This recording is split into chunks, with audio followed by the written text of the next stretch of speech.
Welcome to another edition of the Courtney Draper Show alongside the head coach, Mike Lefko with you. Coach, let's talk about a few matches from the past couple of weeks. Start with one that was here against ECU about 10 days ago now, but you swept the Pirates for the second time this year. What were you pleased about with that performance? I thought all around our team had a great performance. There was very few weaknesses to find in that match. Our middles and right sides were extremely efficient. If you look at their hitting percentages, that's about as great as we could have expected from them. And then all of our passers, our outsides, libero, DSs, all of them played a really efficient passing game, which allowed our offense to be on fire. Clara Payne and Jolie Holland, both of your middles, as you mentioned, both hit over 400. How difficult is that for an opposing team when you have to worry about such good offense from some middle blockers? Right, and again, the offense has to start with the first contact, with the pass. So our passers were phenomenal and allowed our team to be in system, to be able to set the middles, and yeah, they were really unstoppable that night. I was very proud. Now, you went on the road this past weekend, played some tough teams, Temple and Connecticut, second and third in the conference right now. Start with the Connecticut match. That was this past Friday. Looked like they had one of their better defensive performances of the season. What did they do to kind of keep you guys off rhythm? You're exactly right. They hustled really hard. There were times where our players would hit the ball and we were sure it was a kill, and all of a sudden the ball would be up and back on our side of the court. So their defense was very scrappy. They had us well scouted. Our passing wasn't as efficient in the UConn game as it was against ECU, so we just weren't able to be as offensive as we would have liked. You guys had a cool opportunity on the day between the matches to drive down from Connecticut to Philadelphia. I know you stopped in New York City, had a chance to explore the sites, but more importantly, stopped at the World Trade Center Memorial. And we so often talk about the athletic performances for these student athletes, but for a chance to kind of learn and teach them about what went on there, what was that experience like? It was a great day in New York City. Our bus driver just so happened to be from there, and so he made sure to take us to all the most important places. And of course, we started with the 9/11 memorial. And a lot of our kids were very young at that point and don't remember that day. Obviously, our staff remembers that day much clearer. But I think that piece of history, of American history, is so important. And everywhere we go, our conference it's an amazing conference because we get to go to so many big cities with important things.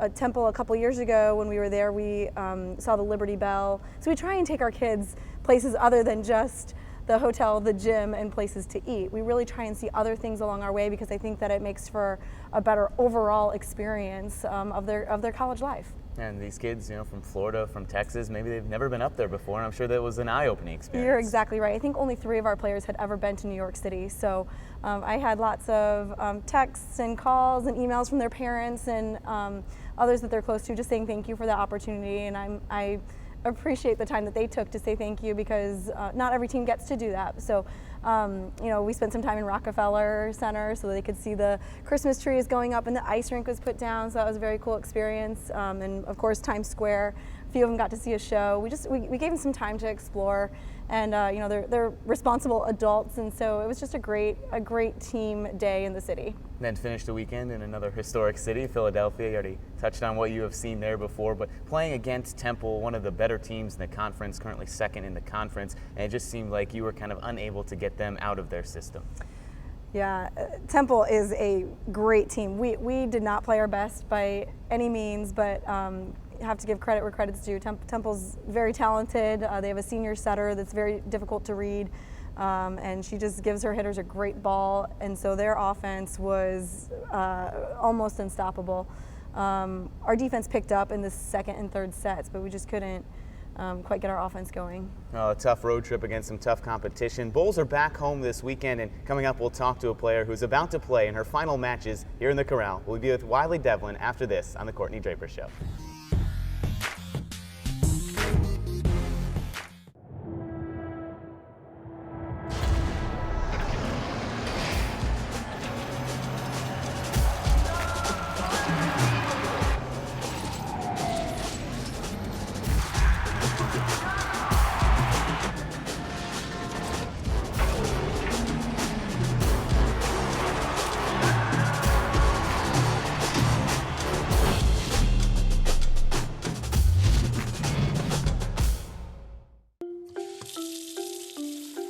a warm bath is the most important part of your day?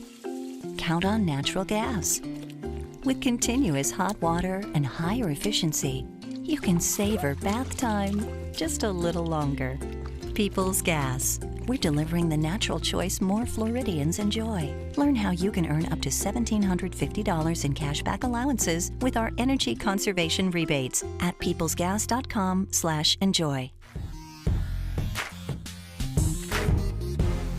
Back here with senior Wiley Devlin, libero on this year's team. And Wiley, I want to talk to you about, it's your senior year. Have you thought about yet that it's coming to an end soon? Well, of course, a little bit, yes, but I try to keep that in the back of my mind because we still have 4 more games left, so just trying to focus on season, get it done.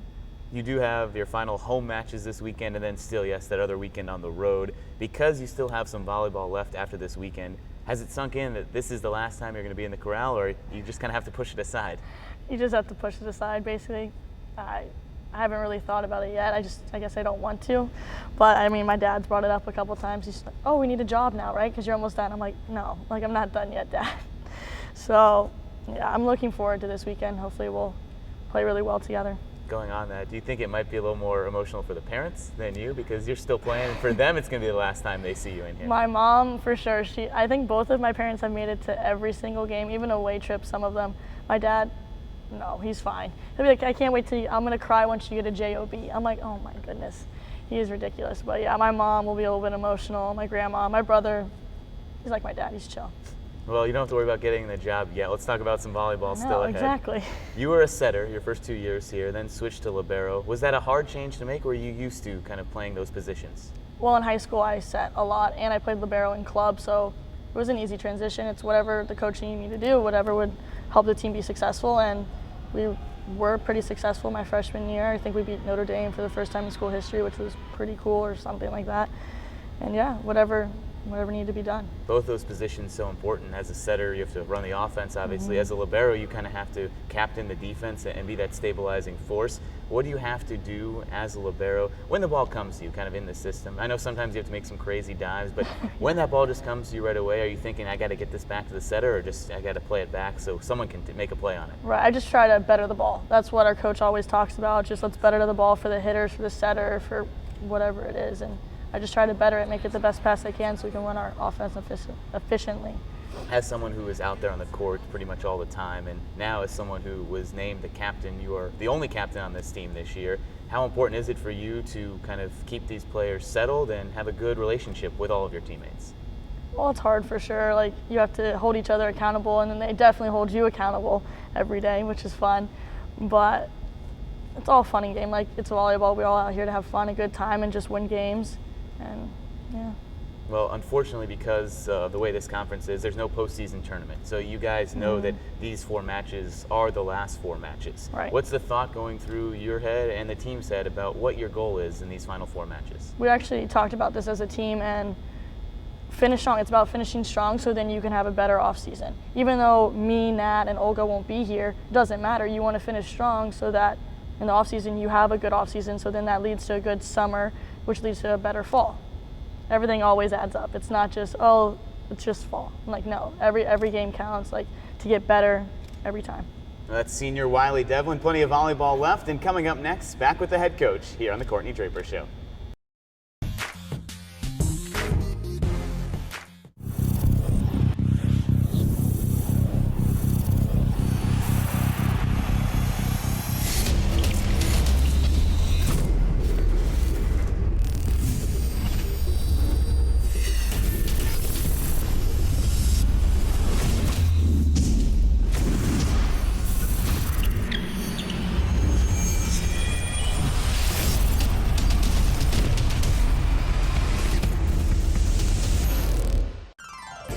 What am I doing in this royal carriage? I summoned it with YP, the best local app ever, with Uber built right in. Conroy, take me to the haberdashery. That's not my name, sir. Sir. How do I get away with this? I bought tickets directly from the YP app, and with Fandango built right in, I go right to my primo seats with this obscene bucket of corn. Hot. Download the YP app. Do it now. We just spoke with senior Wiley Devlin, who has had such a great career for you. She has been here every year that you have been here. What does she mean to you as a player and someone who's kind of been with you every step of the way? Yeah, Wiley's a super special kid. She's our lone captain this year, selected by her teammates.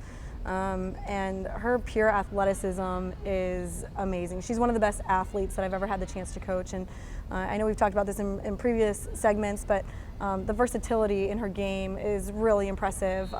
You know, when kids are in high school, maybe they play outside or libero, or they set or play some defense. But to be able to do that at the college level is something really unique and very special. So Wiley was a setter for us her first 2 seasons, and has been our libero for the last 2 seasons. And I'm so proud of her personally and athletically, and she's also a fantastic student. So she's really going to be missed, and I've loved every minute I've had with her. Well, 2 other seniors will be honored on this Sunday coming up against Memphis, Olga Morikadova and Natalia Suarez, along with Wiley Devlin. So just senior day as a whole, what's tough about that, the emotions of that day, and then how do you properly honor the players while still focusing on the match? Right, so you can never honor them to enough of a degree. These kids are super special. Natalia and Wiley, of course, being freshmen when I got here with my new staff. So to see that class through 4 years, those kids will always have a very special place in my heart. And then Olga is one of the best teammates. Her teammates love her. She's one of the hardest workers we have in the gym. She's great in the community. When we do our Sunday clinics after our matches, she's always a fan favorite. She just has such a lovely personality. So, the group of 3 girls that we'll be honoring on Sunday, they are very, very special to me and our staff in this program. Kind of circle of life, though, as you get ready for senior day, you announced the signing of a new player coming in next year, freshman outside hitter from Texas. Can you talk about what she'll bring to your program? Sure. So Claire Embry is from Dallas and has been a part of the Mad Frog volleyball program for several years now. Typically a top 25 program in the country, one of the best clubs, very well recognized, great training. Claire is a 6 rotation outside, so it's a little unique. We graduate 2 setters and a libero, and we sign an outside. So you don't always replace the outgoing kids with the same position of the incoming kids. But I think Claire is going to bring great ball control to our gym. We just got a note from their club that she's touching 10 foot, so that's the top of the basketball rim or the top of the antenna in volleyball. So nice physical player with an aggressive arm, and I think she's going to have a really bright future here at USF. So exciting future ahead for Claire Embry, and then of course senior day coming up this weekend. But first, the team's at home here against Cincinnati, 7 o'clock Friday night in the Corral, and then Memphis Sunday at 1 o'clock. Thanks for watching this edition of the Courtney Draper Show.